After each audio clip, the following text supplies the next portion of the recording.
promosi-promosi.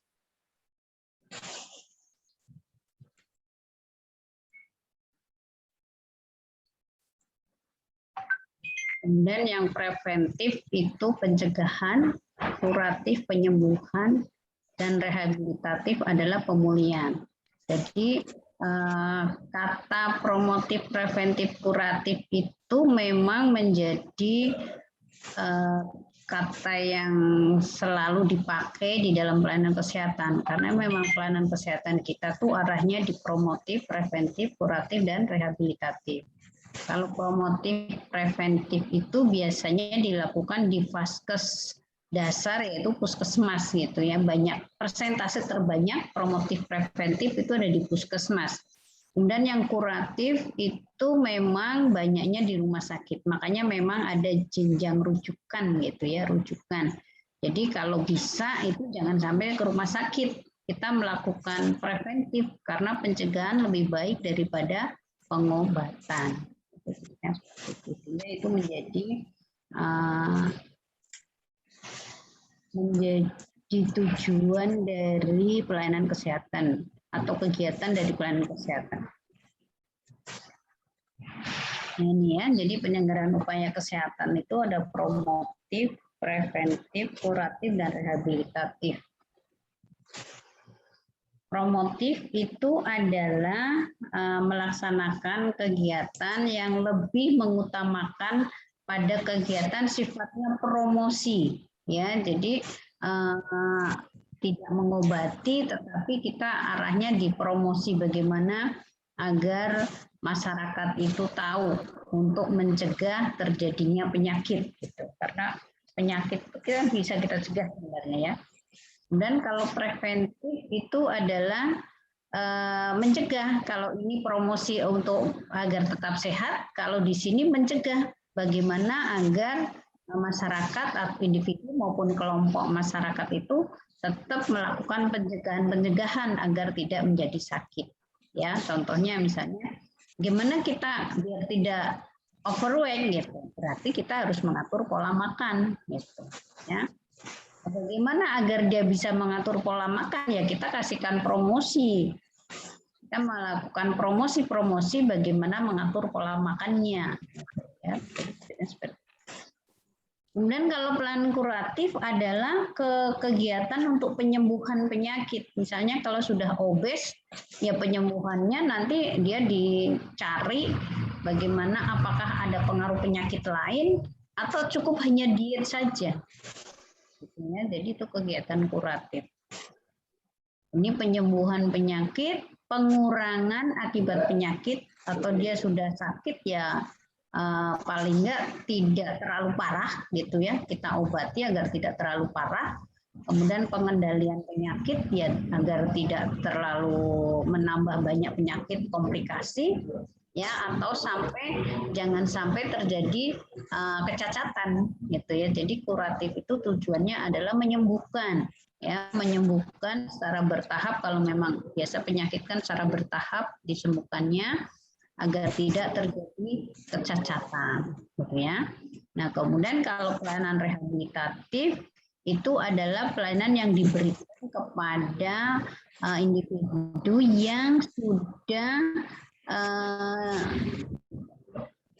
sakit, kemudian diobati, kemudian dia pemulihan gitu ya, pemulihan untuk bisa lebih sehat lagi sehingga diterima di lingkungan masyarakat dan dia bisa berguna lagi, bisa lebih produktif lagi. Gitu ya, itu adalah rehabilitatif. Jadi sesudah misalnya sudah sakit dirawat di rumah sakit gitu ya, pulang itu harus dilakukan rehabilitatif ya. Apakah dia masih melanjutkan obatnya, kemudian kontrol gitu ya, kemudian sampai benar-benar sembuh, kemudian bisa diterima di lingkungan masyarakatnya untuk lebih produktif lagi. Ini pengertian promosi kesehatan itu sendiri ya, promotif tadi kan arahnya di promosi. Jadi ini merupakan proses untuk memampukan ya masyarakat agar bisa mengontrol tingkat kesehatannya. Jadi manusia, individu maupun masyarakat itu sudah mudeng, ngerti gitu ya, bahwa oh saya kalau sehat itu harus melakukan A, B, C. Jadi masyarakatnya untuk ditingkatkan kemauannya, kemampuannya, mampu tapi enggak mampu. Jadi kemauan dan kemampuan, ya, agar dia tetap bisa menjalankan kehidupannya untuk hidup sehat. Promosi kesehatan ini memang harus mampu mewujudkan ekonomi, bidang ekonomi, sosial, kultural, dan lingkungannya mendukung terwujudnya kesehatan masyarakat untuk hidup prima. Jadi karena memang bahwa kesehatan disadari bahwa kita tidak hanya dari sektor kesehatan yang bisa menangani itu, ya, tetapi dari segi ekonomi penting, dari segi sosial, kultural dan lingkungan itu banyak yang merupakan faktor terjadinya masalah penyakit. Nah itu memang ini harus kita gandeng. Nah, bagaimana agar sektor-sektor ini bisa berperan di dalam peningkatan derajat kesehatan masyarakat? Kita melalui ini advokasi, mediasi, dan enabling. Ya, jadi agar semua sektor yang terkait, yang terlibat dapat berperan dalam peningkatan derajat kesehatan, makanya upaya promosinya melalui advokasi, mediasi, dan enabling. Nih, jadi kalau advokasi itu adalah kegiatan yang ditujukan, sasarannya adalah para pembuat kebijakan.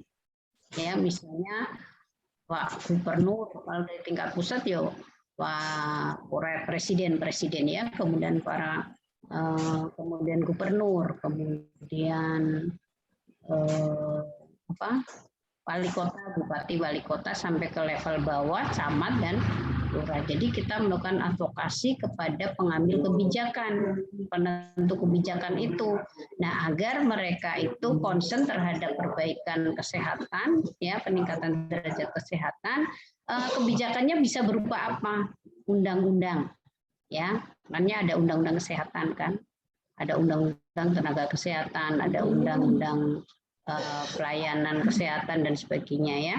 Kemudian kalau di daerah berarti bentuknya peraturan daerah atau perda atau peraturan-peraturan yang lain ya. Ini bentuk kebijakan kalau kita melakukan advokasi, termasuk sebenarnya ini anggaran, disetujuinya anggaran kesehatan yang memadai ya, itu juga salah satu kebijakan. Sehingga memang itu yang harus dilakukan melalui advokasi. Ya. Kemudian kalau mediasi itu adalah sebagai mediator untuk mempersatukan sektor kesehatan dan non kesehatan. Jadi bisa dari sektor pemerintah maupun non pemerintah. Misalnya non pemerintah ada pihak swasta, perusahaan-perusahaan ya, NGO, non-government organization ya, NGO dan lain-lain. Jadi kita mempersatukan beberapa sektor yang terkait di sini untuk bisa sama-sama meningkatkan derajat kesehatan masyarakat. Itu mediasi ya. Kalau advokasi itu pada penentu kebijakan, kalau mediasi itu mempersatukan kepada semua sektor yang terkait, baik itu sektor pemerintah maupun non pemerintah. Kemudian enabling itu adalah pemberdayaan masyarakat atau empowerment ya. Jadi memampukan masyarakat untuk memelihara dan meningkatkan kesehatan secara mandiri. Jadi ini memampukan masyarakat juga ya, karena tadi promosi kan memampukan ya untuk jadi masyarakat itu lebih berdaya untuk bisa memelihara kesehatannya ya secara mandiri gitu, jangan tergantung kayak sekarang vaksinasi misalnya ya, vaksinasi itu tak usah dioyak-oyak gitu ya, dia merasa bahwa saya membutuhkan itu. Harapan kita melalui enabling ini juga gitu, masyarakat itu sadar gitu ya, sadar bahwa saya harus memelihara tingkat kesehatannya secara mandiri. Saya membutuhkan vaksinasi ya untuk saya sendiri gitu ya, untuk dirinya sendiri. Tidak hanya karena saya dioyak-oyak oleh Pak Lurah, oleh Pak RT, oleh Kepala Puskesmas dan sebagainya. Itu berarti belum berdaya masyarakatnya ya, masih perlu kita tingkatkan pemberdayaan.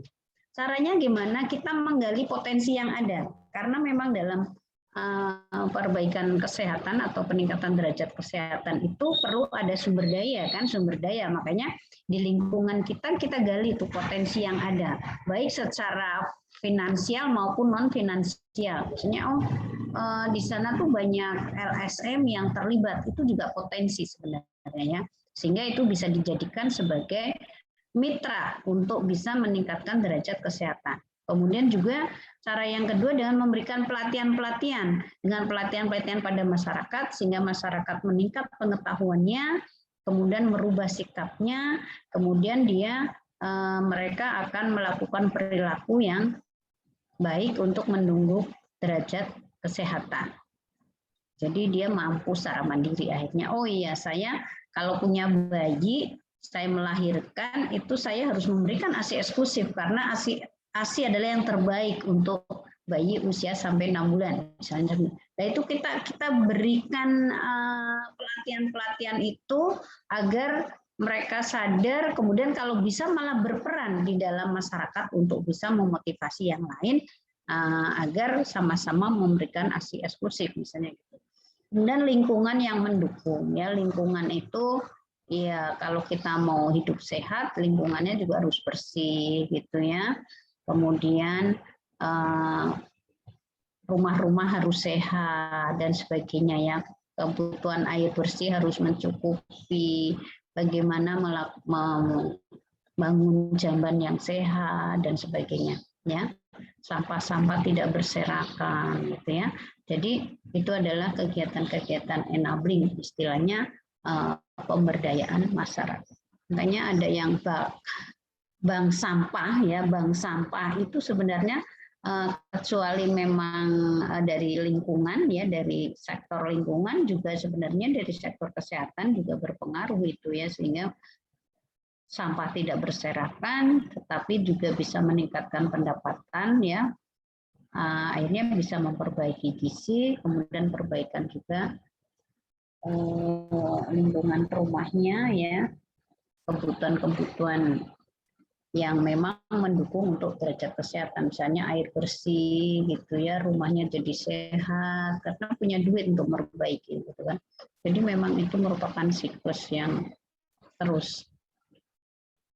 Nah, preventif ya, kita kembali preventif. Jadi upaya terhadap pencegahan penyakit atau malnutrisi, bentuk kegiatannya itu bisa melakukan pemeriksaan kesehatan secara berkala. Makanya ada program GERMAS, Gerakan Masyarakat Hidup Sehat, itu diharapkan baik yang sakit maupun apalagi yang sakit ya, yang tidak sakit pun minimal melakukan pemeriksaan kesehatan tuh 6 bulan sekali. Bagi yang tidak kayak Anda kan masih muda nih ya. Berarti Anda harus melakukan pemeriksaan kesehatan secara berkala 6 bulan sekali minimal gitu. Dengan mengukur tensi ya, kemudian mengukur kadar HB gitu, ada mengukur kolesterol, gula darah misalnya gitu. Sekarang kan banyak juga anak-anak muda yang ini ya tensinya tinggi gitu ya, obesitas gitu,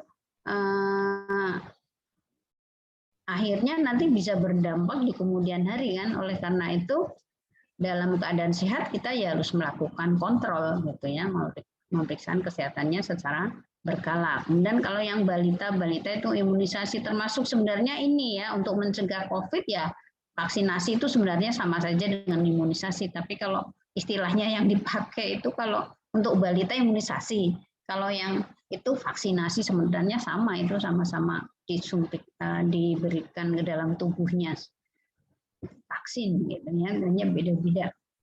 Itu juga dalam rangka kita pencegahan agar tidak terjadi masalah penyakit-penyakit tertentu. Misalnya kalau BCG ya, kalau imunisasi BCG pada balita itu kan untuk mencegah TBC gitu ya. Imunisasi tetanus untuk TT ya pada ibu hamil, itu juga untuk mencegah agar bayi yang dikandungnya tidak mengalami tetanus. Kemudian juga pemberian kapsul vitamin A, ini dalam rangka pencegahan agar tidak terjadi kekurangan vitamin A sampai akhirnya kebutaan misalnya gitu ya. Kemudian pemberian tablet tambah darah, ini juga dalam rangka mencegah agar ibu hamil, utamanya pada ibu hamil dan anak sekolah yang perempuan ya, yang wanita itu agar tidak terjadi anemia, kan? Kemudian juga ada terselenggaranya UKBM, upaya kesehatan bersumber daya masyarakat. Ini UKBM yang ada di masyarakat kita, misalnya ada Posyandu, ya, ada Pospindu, kemudian Pospindu itu pos pelayanan kesehatan individu, ya. Itu nanti ada pemeriksaan kecuali pengukuran berat badan, tinggi badan, ada tensi, ada pengukuran pemeriksaan gula, kolesterol gitu ya, tergantung dari dari kemampuan Pospindu itu sendiri ya. Posyandu itu, Pospindu itu kan sebenarnya yang menyelenggarakan masyarakat. Jadi puskesmas itu hanya sebagai pembina ya, tapi ada beberapa sarana prasarana yang memang puskesmas memberi bantuan kepada Pospindu maupun Posyandu ya. Nah, kalau upaya pencegahan itu ditujukan pada masyarakat yang sehat ataupun yang sakit ya. Kalau yang sudah sakit jangan sampai parah lagi ya, tetap kita harus melakukan pencegahan gitu ya. Jadi utamanya sebenarnya pencegahan itu pada orang yang sehat agar dia tidak menjadi sehat. Ini menurut pendataan ya, analisis data dari Kementerian Kesehatan, orang Indonesia itu 30% adalah sakit ya. 70% adalah yang sehat. Nah, dan orang-orang yang sehat 70% itu harapannya jangan sampai sakit. Dan yang sakit akan kembali sehat. Itu harapannya seperti itu ya. Makanya upaya preventif menjadi penting dalam rangka kita meningkatkan derajat kesehatan. Nah, ini adalah kemarin sebenarnya kita sudah ini ya, sudah cerita tentang agent gitu, lingkungan ya, environment itu ada 3 komponen ya dalam epidemiologi. Ini adalah perjalanan ya, merupakan perjalanan terjadinya penyakit. Dia akan sampai meninggal atau mendapatkan penyakit kronis, atau dia sembuh ya, sembuh dengan cacat, atau dia sampai sembuh dengan sempurna. Jadi ini masa prepatogenes ya, ini ya, bahwa bibit penyakit itu belum, jadi sudah ada tapi belum sampai masuk ke penjamu ya, ke orangnya ya. Telah ada interaksi antara penjamu, bibit penyakit dan lingkungan. Jika penjamu tidak dalam keadaan baik, maka kondisi kesehatan akan menurun sehingga kemungkinan bibit penyakit bisa masuk ke dalam tubuhnya ya.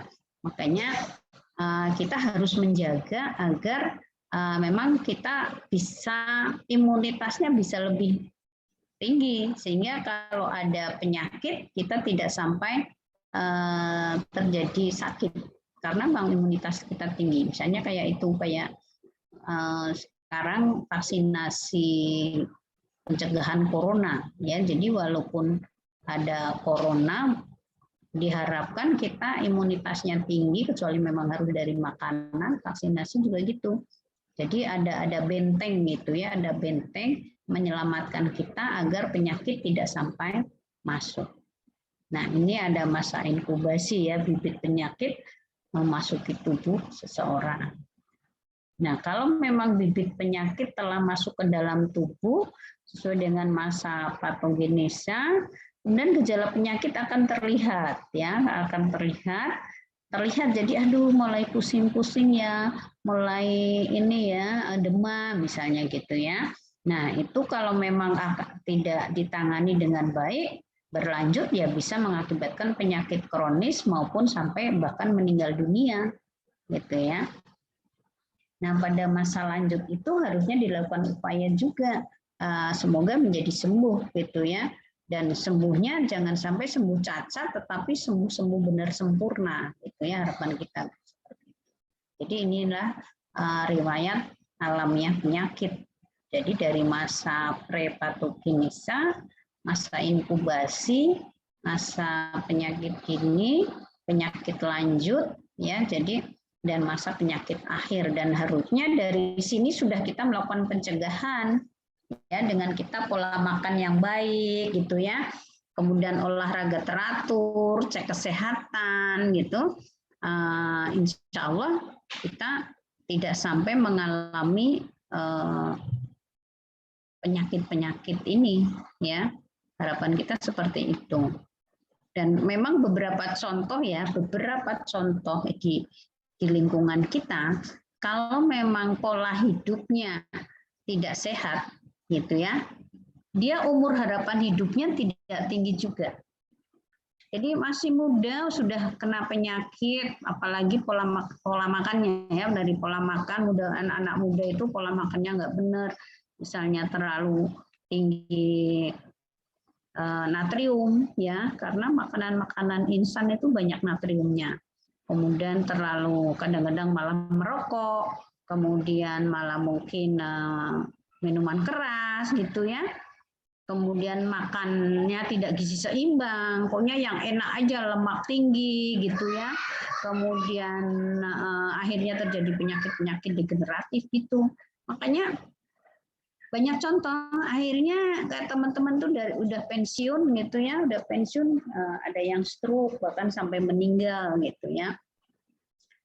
Masih muda juga kadang-kadang sudah ada terjadi penyakit-penyakit degeneratif. Sebentar, baterai saya low.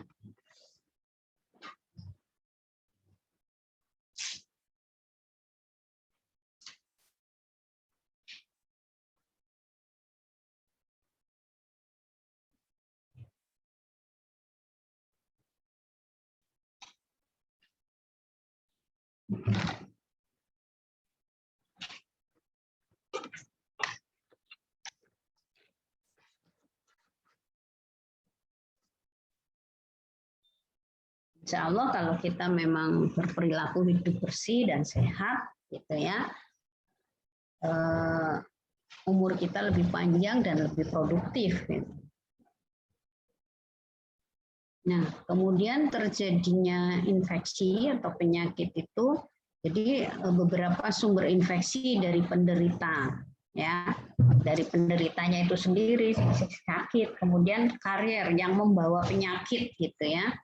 Kemudian dari geografi kita, gitu ya. Kemudian dari faktor, kemudian dari zoonosis. Jadi binatang-binatang yang mungkin mudah membawa penyakit, misalnya rabies ya, itu ada di anjing misalnya gitu ya. Kemudian nyamuk itu menyamuk Aedes aegypti yang membuat jadi demam berdarah misalnya gitu ya. Kemudian itu adalah sumber-sumber infeksi, kemudian berdasarkan perjalanannya dari udara, dari makanan, dari luka ya, luka gigitan, konjungtiva dan plasenta ini juga bisa menjadi media untuk terjadinya infeksi. Kemudian berdasarkan cara masuknya, langsung atau tidak langsung. Misalnya kalau digigit itu berarti langsung. Kalau tidak langsung berarti melalui makanan, misalnya ya lalat-lalat banyak menempel di makanan, kemudian makanan kita makan, akhirnya bisa terjadi penyakit. Dan apa sih artinya preventif? To prevent adalah mencegah, prevention adalah pencegahan ya. Jadi upaya preventif tadi sudah kita bahas, itu adalah merupakan upaya pencegahan ya. Apa sih yang dicegah? Ya, kita agar tidak terjadi penyakit. Jadi masuknya penyakit ke dalam tubuh kita itu bisa kita cegah. Jadi apakah itu penyakit yang baru atau kita mencegah jangan sampai sudah kena gitu, jangan semakin parah gitu ya. Jangan semakin parah. Kita bisa juga mencegah agar tidak terjadi komplikasi. ya, dan mencegah agar tidak jadi kecacatan.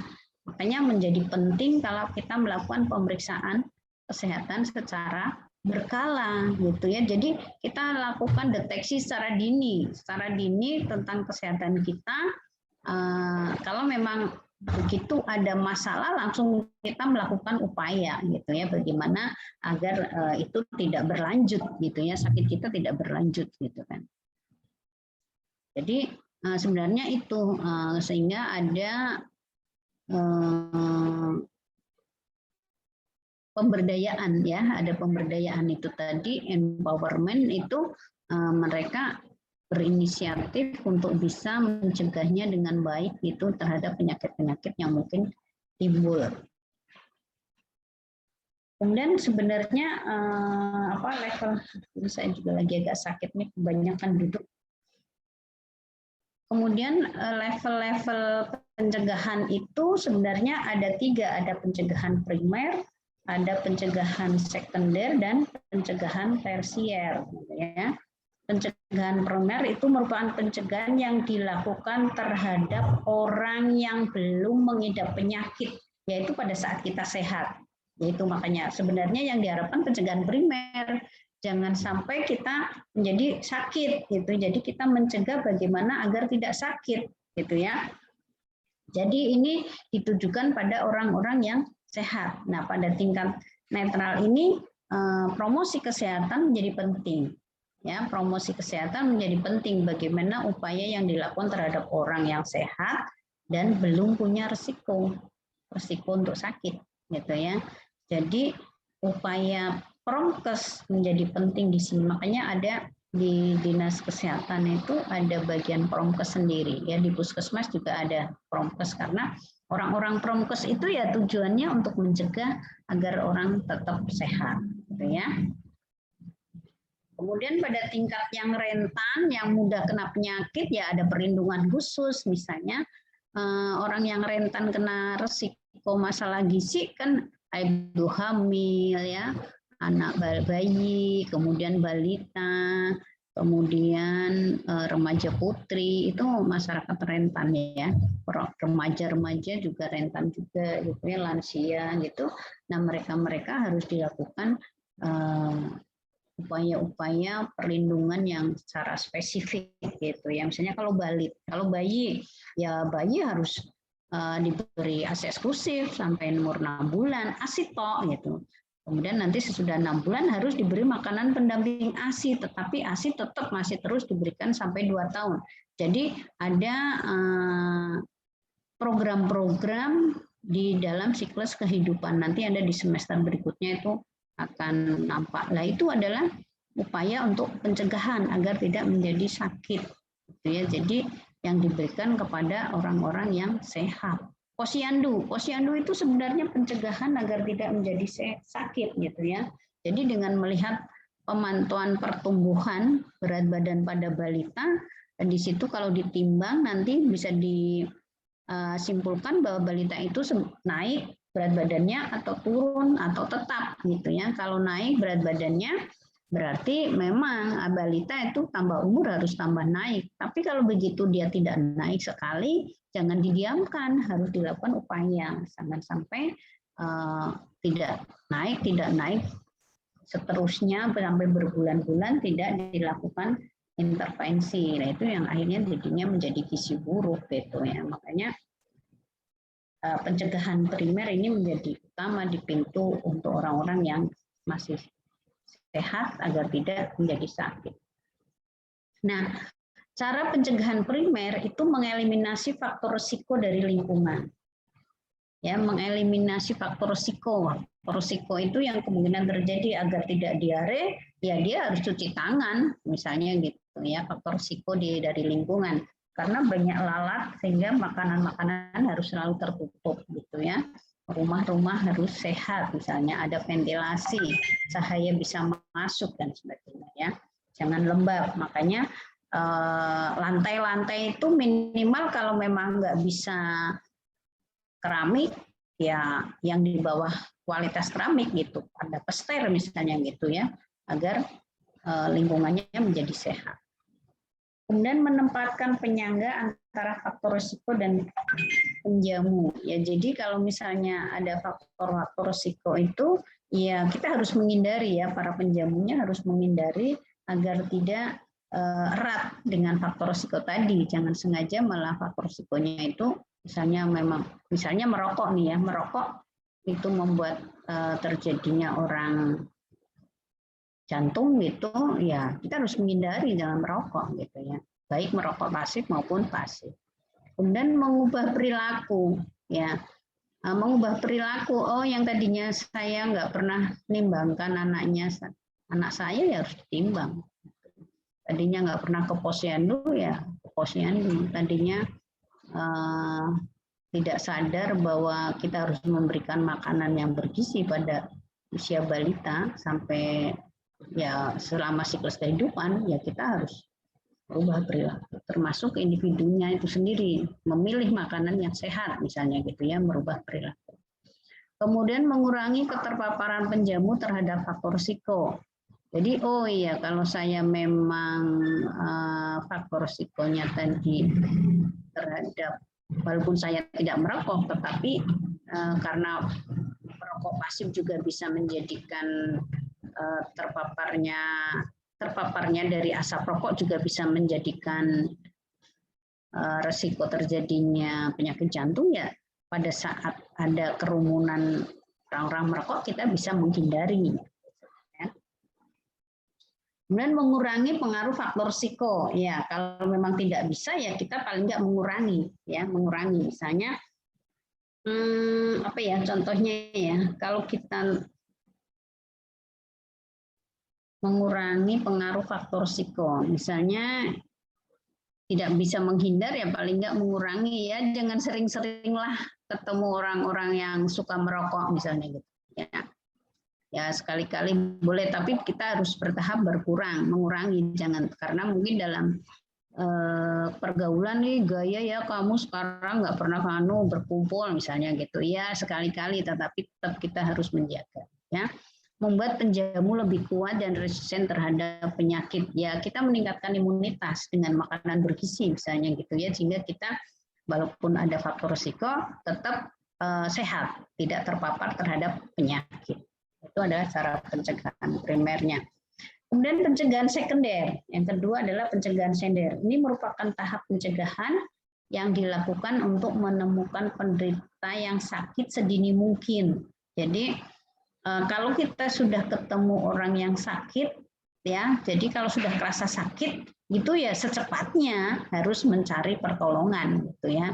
Jangan sampai nantilah gitu ya. Kadang-kadang kan gitu. Ini saya juga sudah sakit, tapi saya belum mau periksa gitu ya. Saya mau mencoba untuk melakukan kegiatan sendiri misalnya gitu ya. Ini jadi kalau sudah kerasa ada yang sakit, ya kita langsung menganalisis sakitnya saya kena apa. Oh berarti kalau memang karena itu ya saya harus menghindari itu ya misalnya. Jadi memperpendek masa durasi atau progresivitas penyakit.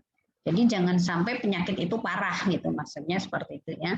Jadi segera ditangani agar tidak memperpanjang keparahannya atau mengubah tingkat keganasan penyakit dan mengurangi komplikasi. Jadi ini memang harus segera secara dini melakukan intervensi bagaimana agar penyakit kita yang kita derita atau individu itu tidak semakin parah.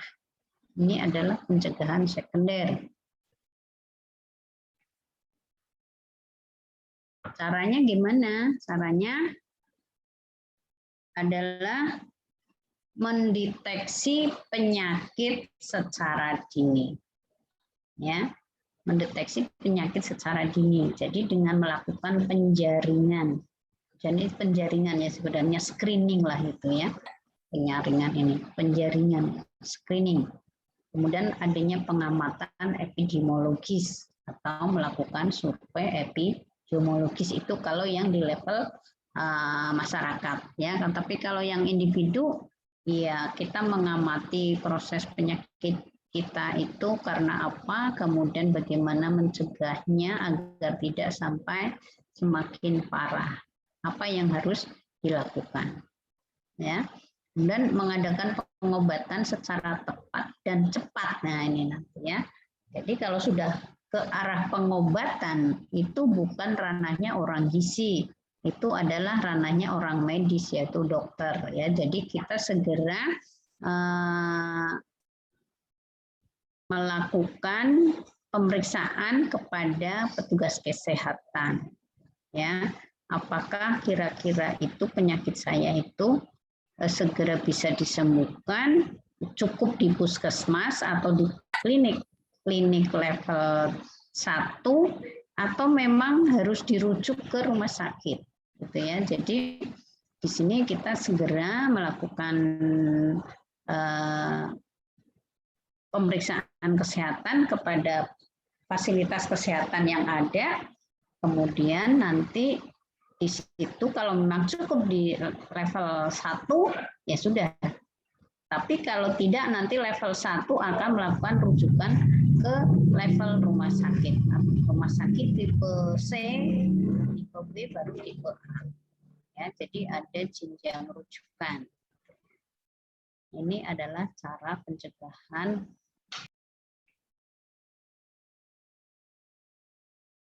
untuk pencegahan yang level tersier ya. Pencegahan yang dilakukan mulai tingkat klinik sampai tingkat cacat ketika perjalanan penyakit tidak dapat dihentikan. Jadi tadi di sekunder itu ternyata kita sudah melakukan pemeriksaan kesehatan dan pengobatan belum sembuh gitu ya. Ya, kita sekarang harus melakukan pencegahan agar tidak sampai terlalu parah.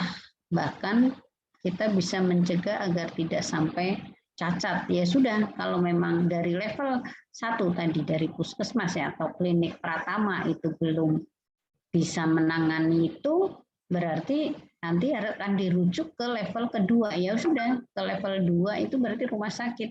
Rumah sakit tipe C dulu biasanya ya, tipe D atau tipe C.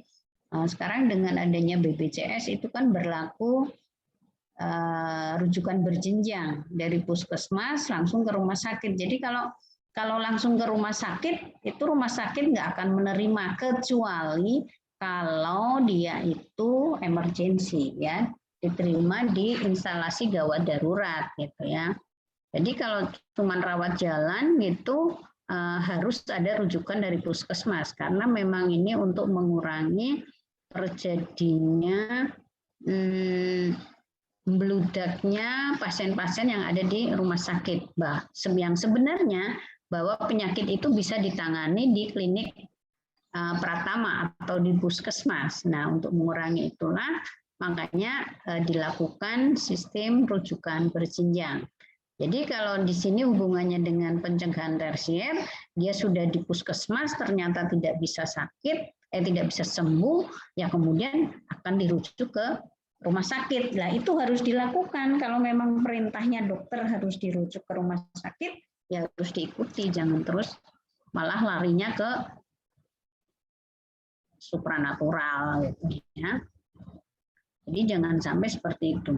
Jadi tujuan dari pencegahan tersier yaitu memelihara orang sakit dari pengaruh jangka panjang penyakit.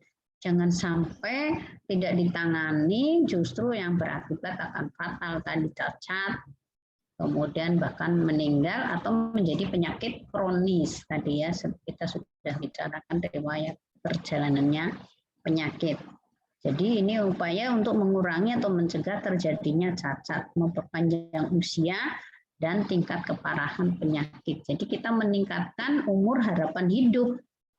Kalau sudah sakit, ya segera ditangani dan melakukan kegiatan-kegiatan sesuai advis dokter, gitu ya, untuk meningkatkan usia harapan hidup dan jangan sampai terjadi keparahan penyakit, gitu ya. Jadi beban keluarga, bahkan beban masyarakat maupun beban dari negara. Itu misalnya orang-orang lansia yang tidak bisa apa-apa, hanya tidur di tempat tidur sampai bulan-bulan, bertahun-tahun itu kan menjadi beban gitu ya. Sudah tidak produktif lagi tetapi menjadi beban. Karena mungkin perjalanan tadi dari pencegahan primer, pencegahan sekunder dan tersier itu tidak dilakukan dengan baik. Yang akhirnya terjadilah kecacatan atau penyakit kronis atau bahkan meninggal dalam waktu yang masih muda misalnya gitu ya. Kalau sudah tua sih ya memang sudah tua gitu. Kalau yang masih muda-muda kalau sudah meninggal gara-garanya tidak melakukan perilaku hidup bersih dan sehat misalnya. Maneman gitu ya, maneman walaupun mati itu kan memang sudah Allah yang menentukan, tetapi perjalanan meninggalnya itu apakah dari perilaku kita yang memang tidak pas dengan perilaku hidup bersih gitu.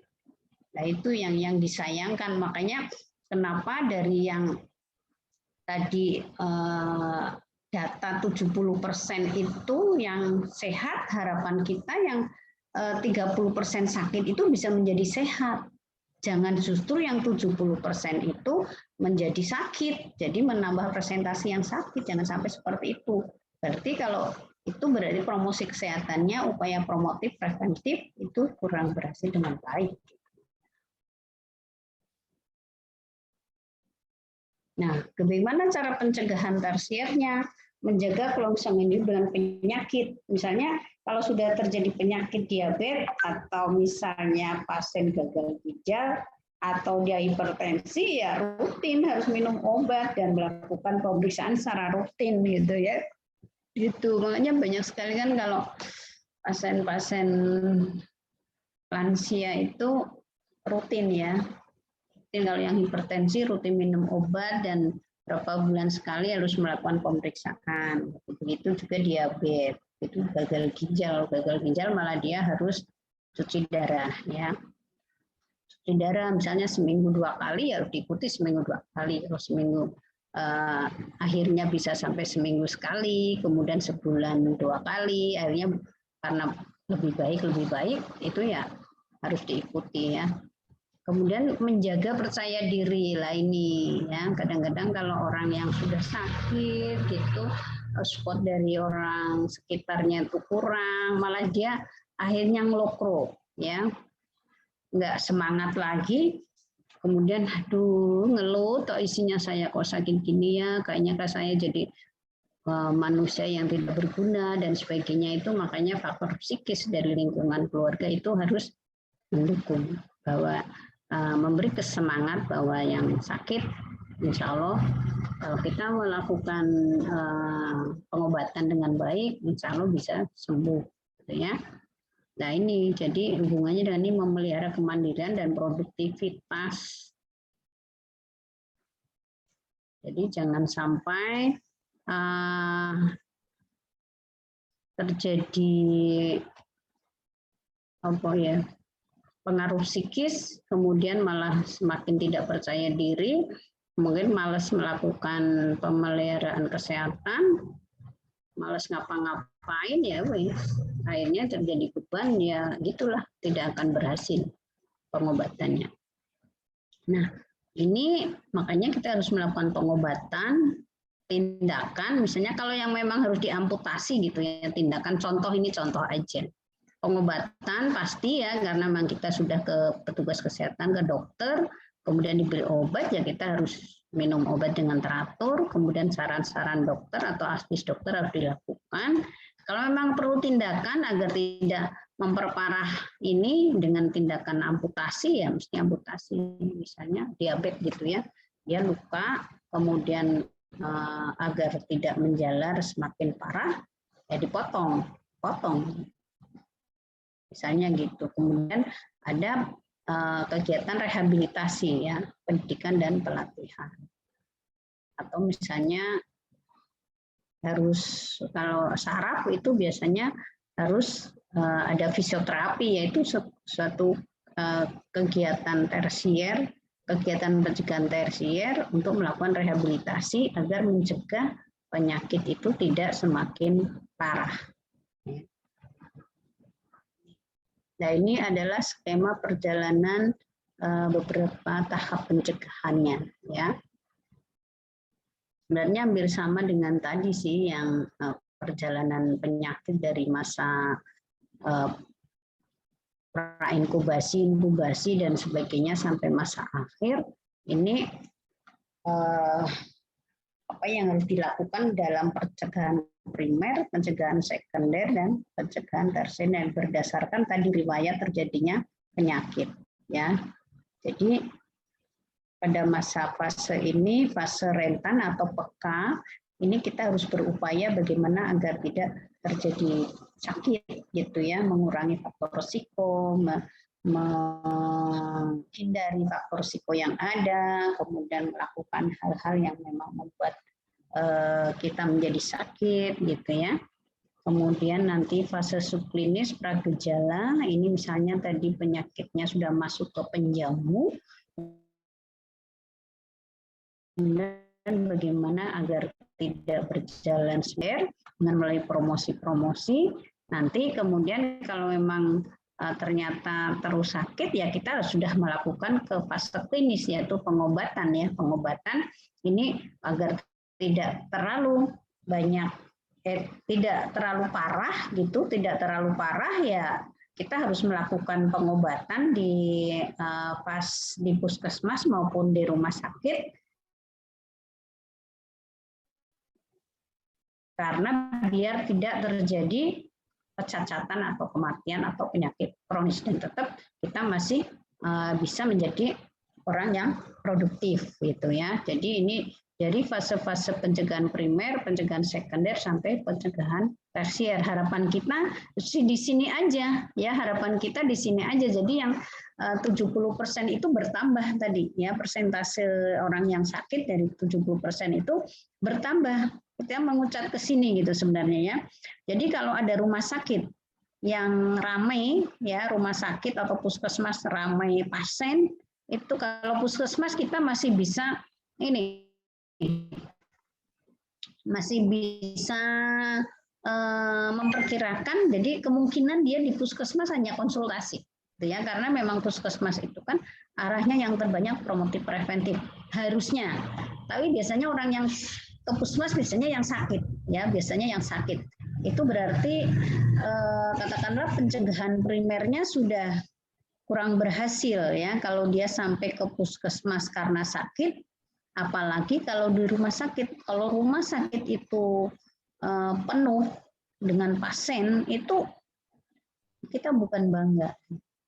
Oh, tapi rumah sakitnya senang, ya, dapat dua-duanya.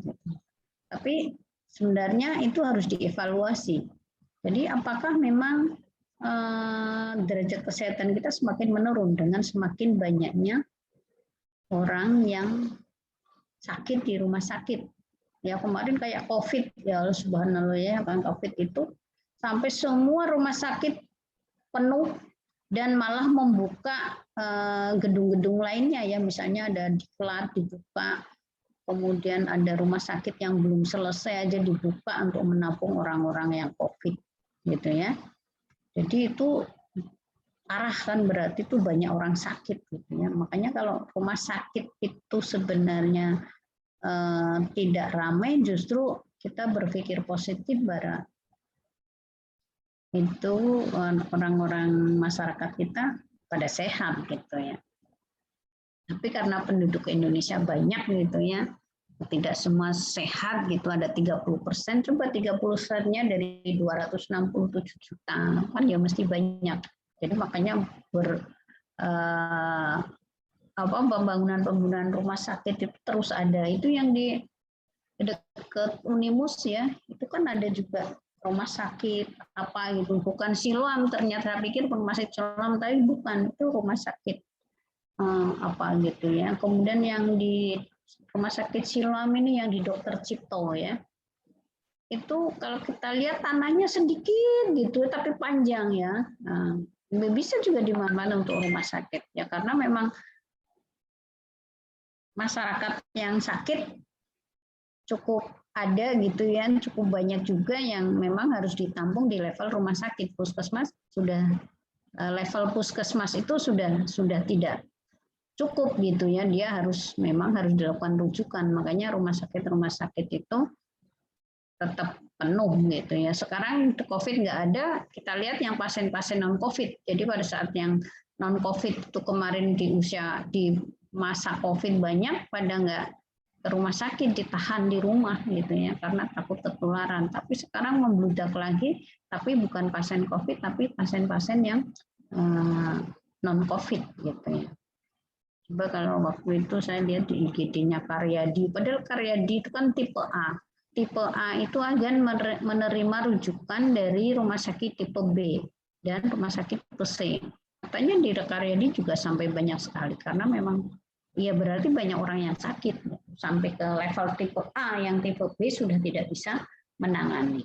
Kalau Karyadi itu kan memang rumah sakit rujukan se-Jawa Tengah, jadi tidak hanya dari rumah sakit sekitar Semarang, tapi seluruh Jawa Tengah, dari rumah sakit Margono, Purwokerto mungkin, terus rumah sakit dari Solo, Muwardi gitu ya, dan rumah sakit yang lain, kalau memang tidak bisa menangani, ya dilarikan ke Karyadi.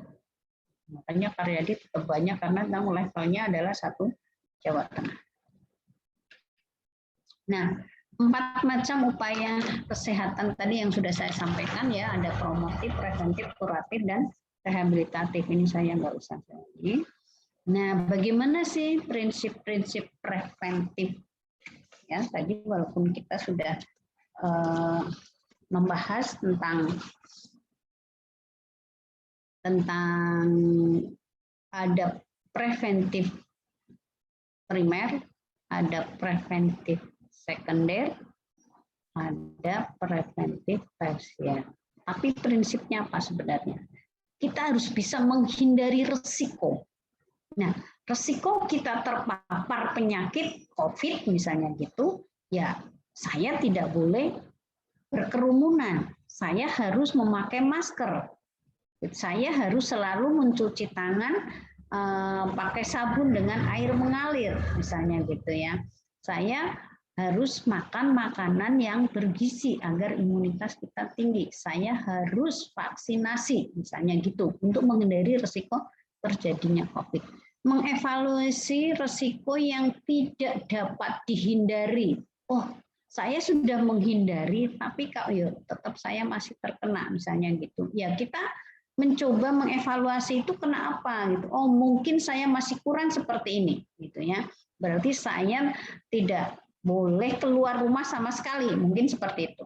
Ya, jadi kita mengevaluasi memang risiko tidak dapat dihindari. Misalnya kayak saya itu kan tidak bisa, walaupun ini kuliahnya masih di kuliahnya masih masih online gitu, yang saya banyak di rumah. Tapi suatu saat saya membutuhkan kegiatan-kegiatan, bukan kegiatan keluarga ya, kegiatan kerja yang harus keluar rumah. Ya bagaimana saya agar keluar rumah tetapi tetap saya bisa menghindari resiko-resiko itu. Ya, jadi kita harus mengevaluasi. Oh, kemarin saya itu kurang cuci tangan. Wah, ini kok saya sudah mulai ada gejala gitu ya. Misalnya gitu gejala demam gitu. Oh, berarti saya harus melakukan hal itu. Yang kemarin saya lupa, misalnya tidak mencuci tangan, misalnya seperti itu ya. Kemudian memerangi risiko dari sumbernya. Nah, penyakit itu sumbernya dari mana? Tadi misalnya dari kerumunan, ya kita harus menghindari kerumunan, gitu. Ya, atau dari sumbernya itu makanan yang kotor gitu ya, kita harus tidak mengkonsumsi makanan yang dari di lingkungan kita yang kotor, misalnya. Ya, jadi kalau kita jajan pilih-pilih gitu ya, pilih-pilih. Gitu. Kemudian menyesuaikan lingkungan kerja dengan individu. Ya, jadi lingkungan kerja itu juga harus menciptakan suasana yang sehat, sarana prasarana yang sehat, suasana yang sehat, air bersih tercukupi, misalnya gitu ada jendela, ada ventilasi, ruang-ruang kantor misalnya gitu ya. Kemarin tuh beberapa waktu COVID itu justru AC-nya nggak dipakai ya, AC di ruang-ruang dosen itu atau ruang administrasi atau ruang kuliah tuh AC-nya nggak dipakai, tapi jendelanya dibuka. Makanya walaupun desain AC tapi tetap ada jendela gitu yang bisa dibuka. Nah, itu adalah cara menyesuaikan lingkungan kerja dengan individunya. Jadi kita tahu faktor-faktor risiko ini dari peralatan atau sarana prasarana yang ada di lingkungan kerja, ya harus pada saat membangun lingkungan kerja itu menyediakan sarana prasarana yang kerja itu berprinsip pada pencegahan penyakit gitu ya. Kemudian beradaptasi dengan kemajuan teknis. Ya, sekarang kalau kita kemajuan teknis gitu ya. Kalau karena memang kuliah tidak boleh tatap muka, terjadi risiko terjadinya penularan COVID. Iya, bagaimana caranya agar kita tetap kuliah jalan? Makanya kita tetap sehat gitu ya. Makanya kita melakukan model dengan Zoom seperti ini, misalnya seperti jadi beradaptasi dengan kemajuan teknis. Terus mengganti yang berbahaya dengan yang tidak berbahaya atau yang kurang berbahaya. Misalnya kalau apa ya? Kalau di lab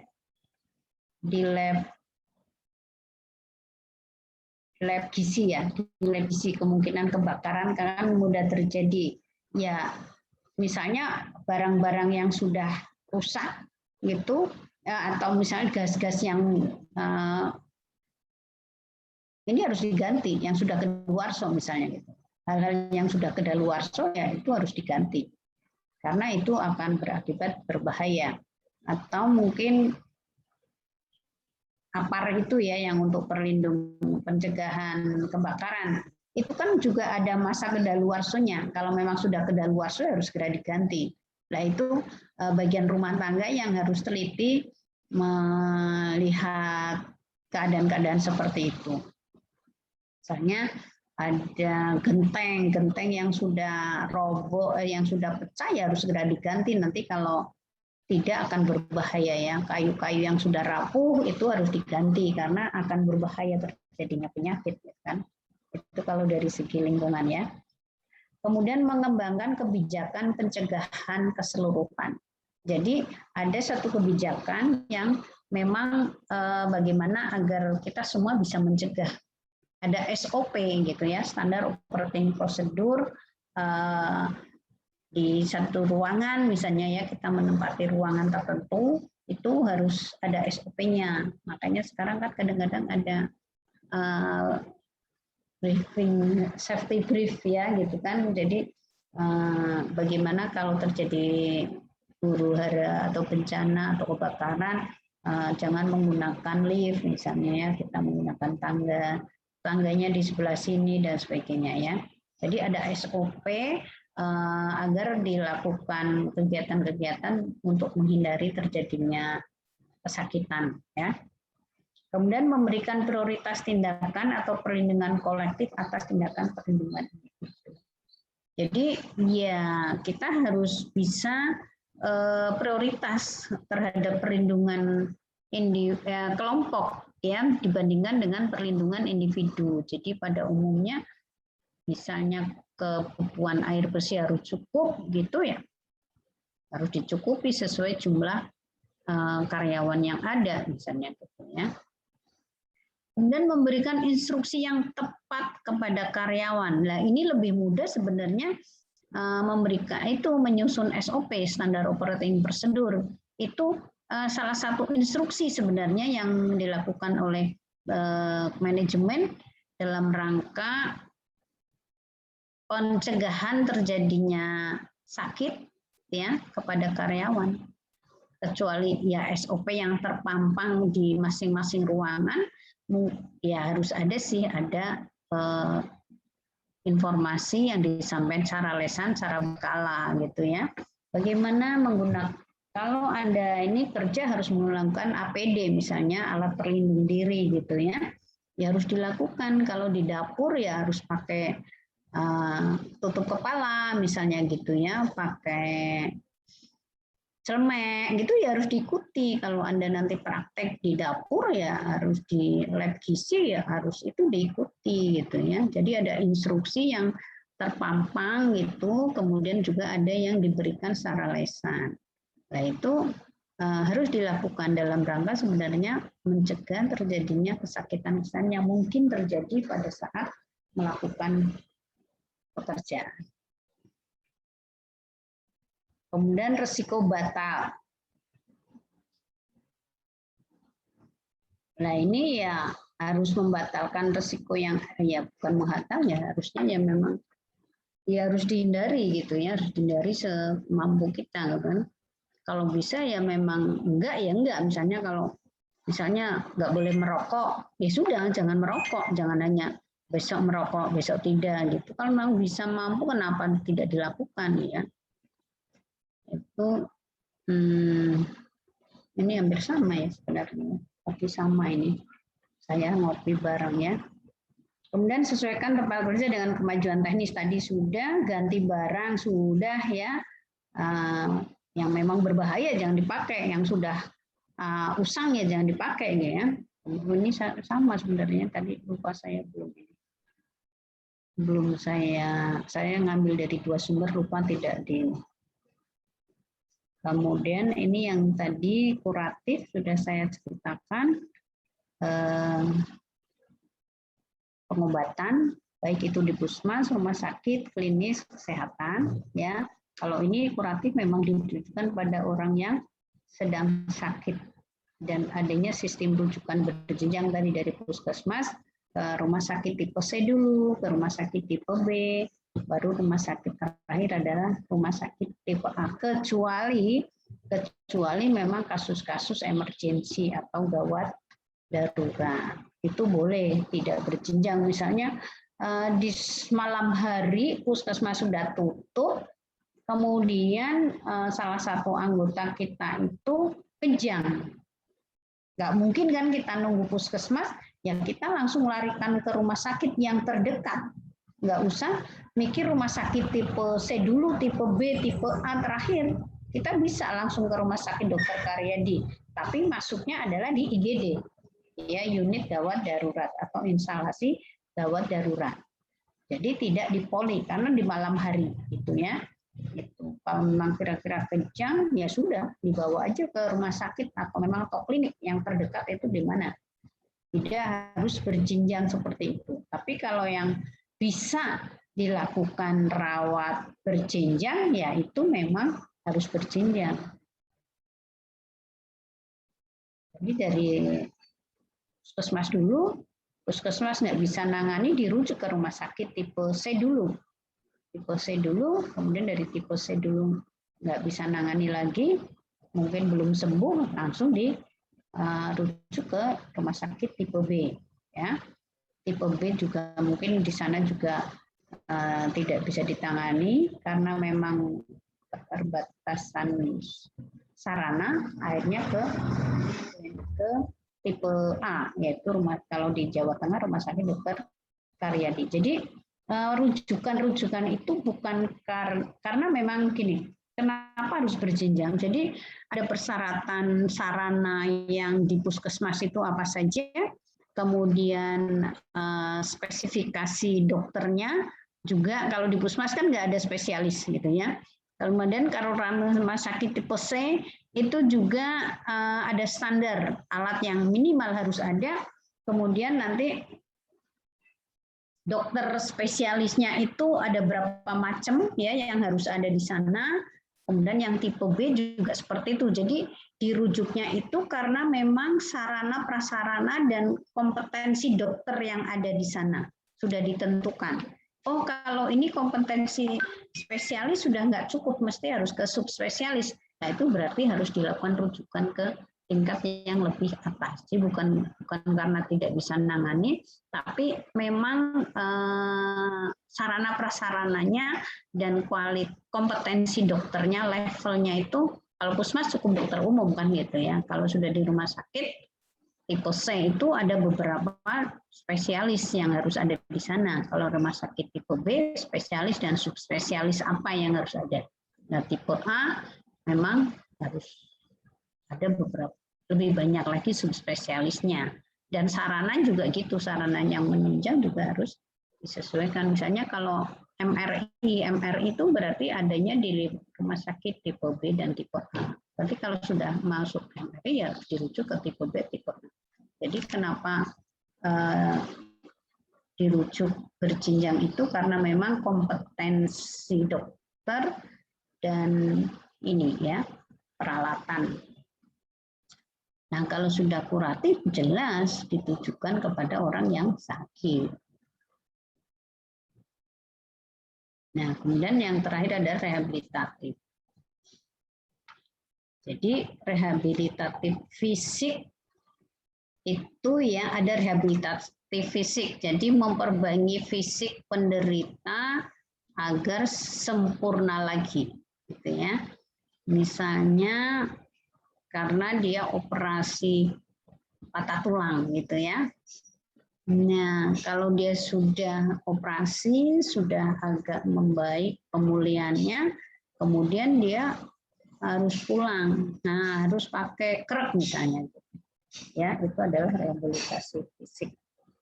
Sebelum sembuh banget harus memakai krek terlebih dahulu, gitu misalnya. Ya, berarti rehabilitasi fisik. Dan yang kedua adalah rehabilitasi mental. Ya.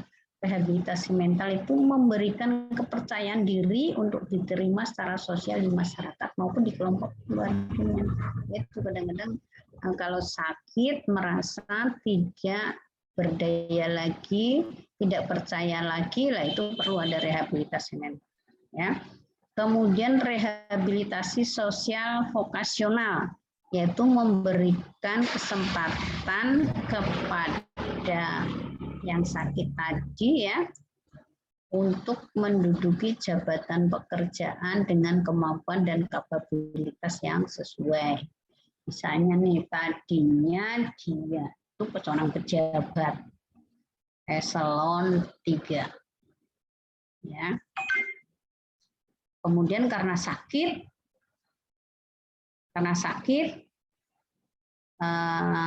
kemudian lowongan itu diisi orang lain gitu ya, tetapi sebenarnya masih bisa menempatkan yang sakit itu di jabatan yang lain gitu ya, yang lebih sesuai dengan kondisi fisiknya.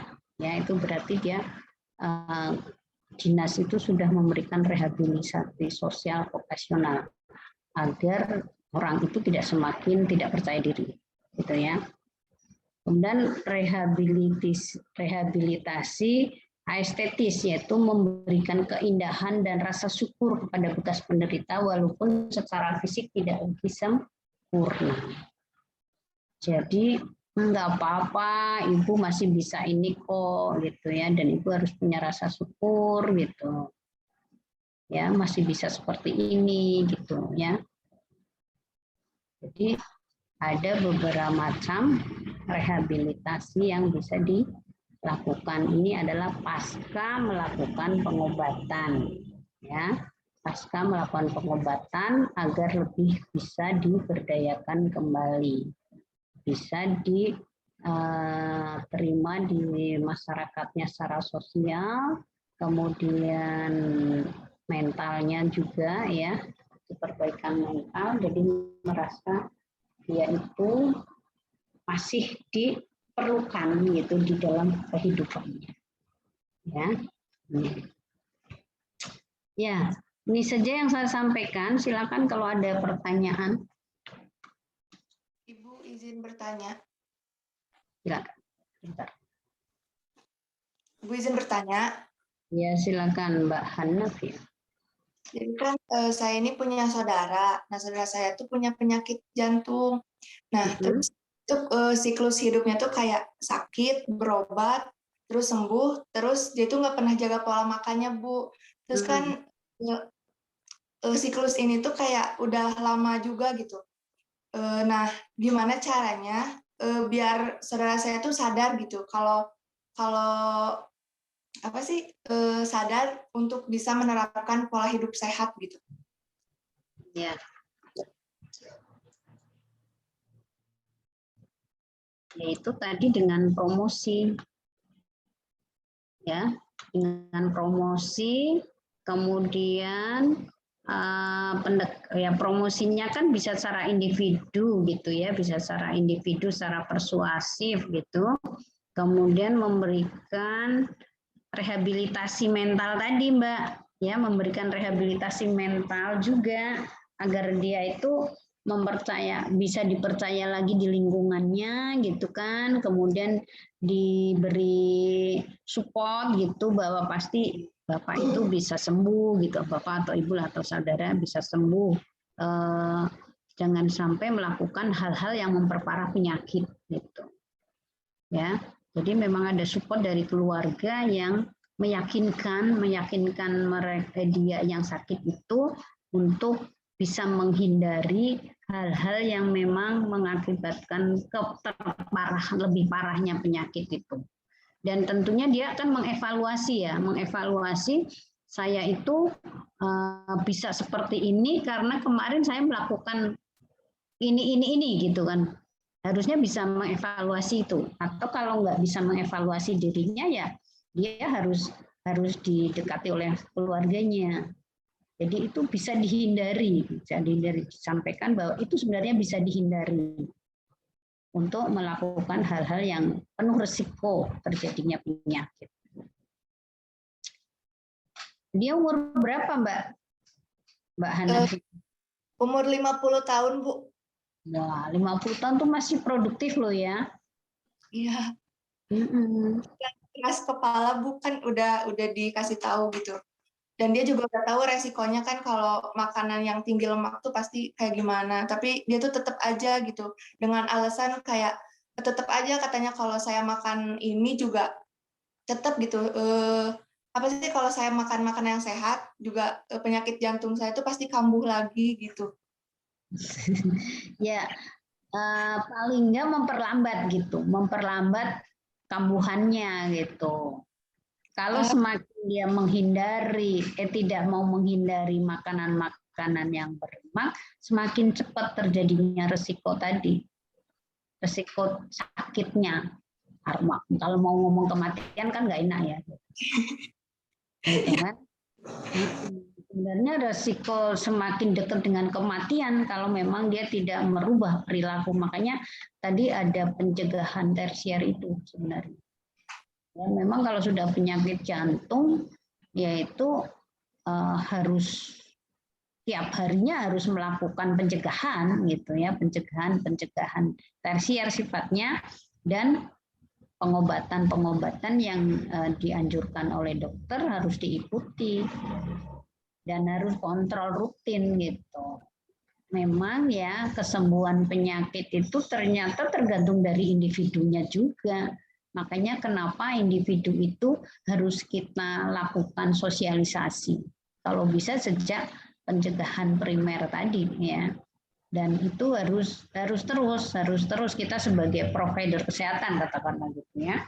Kalau kita di level gizi ya arahnya ke perbaikan gizi gitu, perbaikan gizi. Tapi kalau memang sudah sakit seperti itu pasti harus dengan dokter, ya. Keluarga harus benar-benar terjadi. Nah, kadang-kadang ada yang susah juga ya, ada yang kaku dengan pendiriannya. Kemudian kadang-kadang orang yang sakit itu malah justru lebih susah dikandani gitu ya. Ya, kadang-kadang gitu malah ya sudahlah kita agak sabar tapi kita mengarahkan terus gitu agar mengurangi resiko-resiko yang terjadi itu. Nah, salah satunya gini Mbak, kalau memang dia sukanya lemak ya dikurangilah lemaknya, jangan selalu makan yang pakai lemak. Sekali-kali coba dibikinkan pepes gitu, tapi yang enak gitu ya. Pepesnya kasih minyak dikit aja gitu, kasih dikit. Tidak goreng, dipepes gitu kan, kasih dikit. Nah, nanti lama-lama dia akan terjadi adaptasi terhadap makanan yang kurang berlemak. Yaitu kebiasaan, makanya dari sejak dini, itu sebenarnya sejak dini kita harus bisa mengurangi faktor risiko yang terjadi. Baik Bu, terima kasih. Nek wis tuwa iki kadang-kadang angel memang, Mbak. Terima kasih Ibu. Makanya lebih baik dari sejak dini. Dari Anda lah, paling nggak Anda kan dari hidup Anda nih ya, remaja kan Anda, ya remaja akhir ya. Dari Anda aja ngerasa kayak ngandani wong tua angel, dari Anda sekarang sudah melakukan pencegahan-pencegahan primer. Ya. Ya, ada lagi? Karena kalau sakit, yang namanya sudah sakit, itu penyembuhannya lambat. Tetapi datangnya penyakit secara tiba-tiba. Saya ingat sekali waktu suami saya itu ditabrak ditabrak truk. Nah, akhirnya di rumah sakit 1 bulan, sampai bolak-balik saya ketemu dokter, Ibu masih di sini. Iya Bu, belum sembuh gitu. Oh iya, sabar ya Bu ya, sampai dokternya gitu. Karena memang penyakit datanya kayak kuda lari gitu. Sembuhnya itu kayak Putri Solo yang lembut katanya gitu. Tapi benar juga gitu ya, makanya pencegahan itu lebih baik dibandingkan pengobatan. Dan harus dilakukan sejak dini. Makanya tadi promosi kesehatan menjadi faktor utama untuk mencegah sakit dan tetap sehat. Gitu ya. Gizi berperan banget dalam rangka kita memberikan pencegahan, promosi dan pencegahan untuk terjadinya penyakit-penyakit malnutrition, baik itu gizi lebih maupun gizi kurang. Dan itu harus dilakukan sejak dini. Kalau sudah tua itu angel wonge gitu. Ya, tapi kita harus percayakan ini aja. Biasanya kita menggunakan key person ya. Kalau yang udah susah menggunakan key person atau personal yang bisa memberikan advis yang diterima. Jadi kan badan punya seseorang yang ini ya, ustadz apa gitu ya, yang dia itu mau ngerti gitu dibandingkan yang dikasih tahu keluarganya kadang-kadang nggak mau, tapi ada seseorang yang disegani oleh dia, itu kita mintai tolong bisa seperti itu. Itu salah satunya bisa juga dengan key person. Itu nanti juga Anda bisa nanti di dalam promosi kesehatan ya, pendidikan gizi yang di semester-semester berikutnya itu akan dibahas. Ya, silakan ada lagi.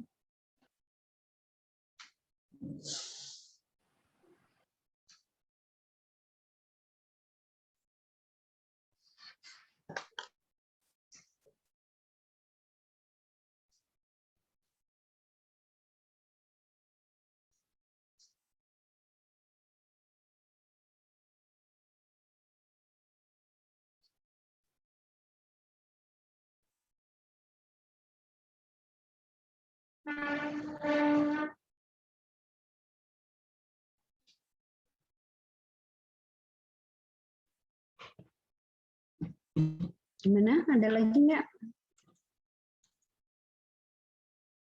Ini chat banyak banget apa nih Bu, izin ke belakang, mohon Om Ken ya. Izin off cam jelek sinyal ya. Izin sinyal. Sinyal ya memang ya membuat kita itu jadi ini ya.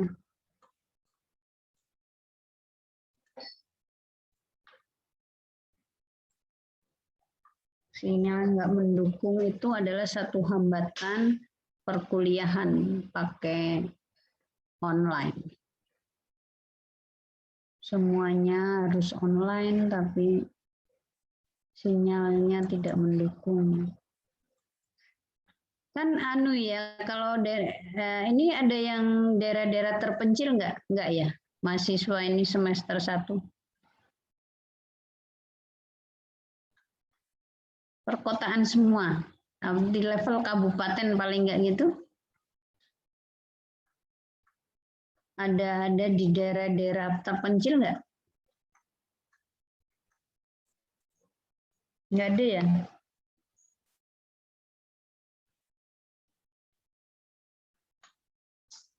Kendala sinyal itu kalau daerah-daerah terpencil biasanya. Tapi tempat saya aja perkotaan kadang-kadang kendala sinyal. Tapi memang tergantung sih ya, kalau Telkomsel malah jelek gitu. Tapi kalau yang XL kemudian apa itu lebih bagus gitu. Padahal kalau sebenarnya Telkomsel itu lebih meluas, sebenarnya lebih luas jangkauan sinyalnya, tapi jaringannya gitu ya. Tapi kalau di tempat saya itu justru Telkomsel jelek. Jadi kalau masang WiFi pakai Indohome nggak bagus. Pakainya My Republika atau MNC gitu malah lebih bagus. Saya kalau pakai hotspot, makanya saya punya nomor ini untuk nomor yang untuk telepon pakai Telkomsel, tapi yang kalau pakai hotspot saya menggunakan XL karena daerah saya yang memang nggak bagus gitu. Jadi WiFi Indohome di tempat saya nggak laku karena memang sinyalnya nggak bagus. Jadi memang tergantung ya, tergantung jaringannya itu lebih bagus yang mana. Kecuali memang jangkauan jaringannya jauh sampai ke pelosok gitu ya. Makanya Menteri Komunikasi dan Informasi itu kan membuat jaringan-jaringan yang pakai bakti itu ya. Nah, itu kan untuk mendistribusikan jaringan itu sampai ke pelosok tanah air, sehingga orang-orang pelosok juga bisa melihat dunia luar gitu ya, dunia luar yang nanti bisa meningkatkan pengetahuan gitu, kemudian bisa meningkatkan ekonominya gitu ya, misalnya dia punya daerah wisata bisa di informasikan melalui media sosial gitu, karena memang ada jaringannya cukup gitu ya. Jadi salah satu Menteri Komunikasi dan Informasi itu dalam rangka perbaikan kesejahteraan masyarakat daerah-daerah terpencil dikasih jaringan agar bisa internetnya jalan gitu.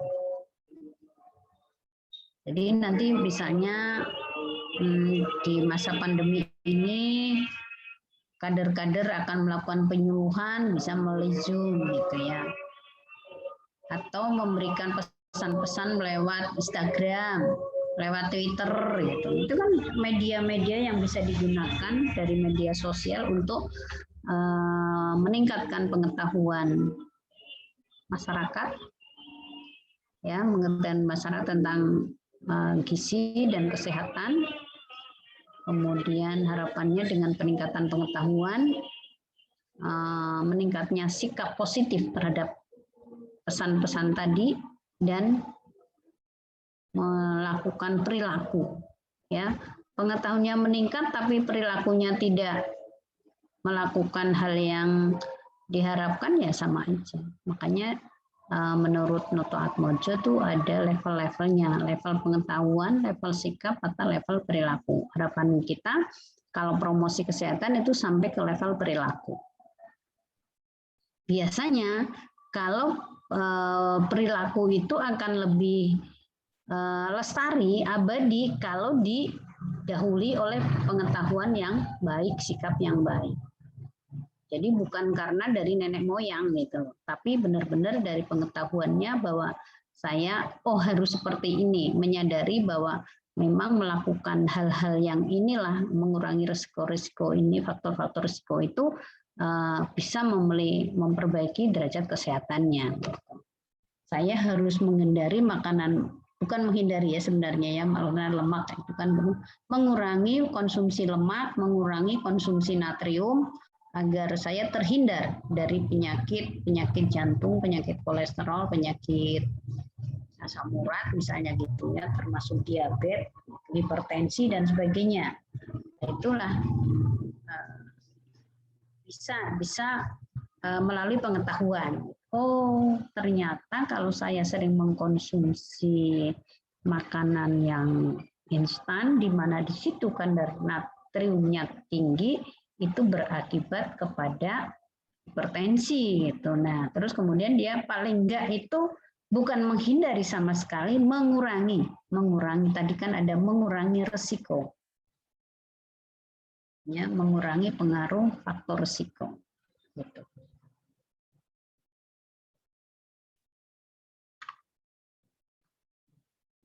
Ini yang hadir 153 ya Mbak Hanifah ya. Berarti 152 ya. Ada yang izin. Ada yang izin. Ya, Jumlahnya berapa semua? 150? 160. Oh, 160 ya. Lupa terus saya. 160 berarti banyak yang nggak hadir ya. Tadi yang kena sinyal-sinyal itu berapa? Yang izin berapa Mbak Hanifah? Kalau di kelas A yang izin 1. Kelas B? Kelas B belum tahu. Nanti saya tanyain si pen B. Oke. Oke, ada pertanyaan lagi nggak? Kalau nggak ada, saya cukup sekian dulu ya. Ini waktu duhur juga sudah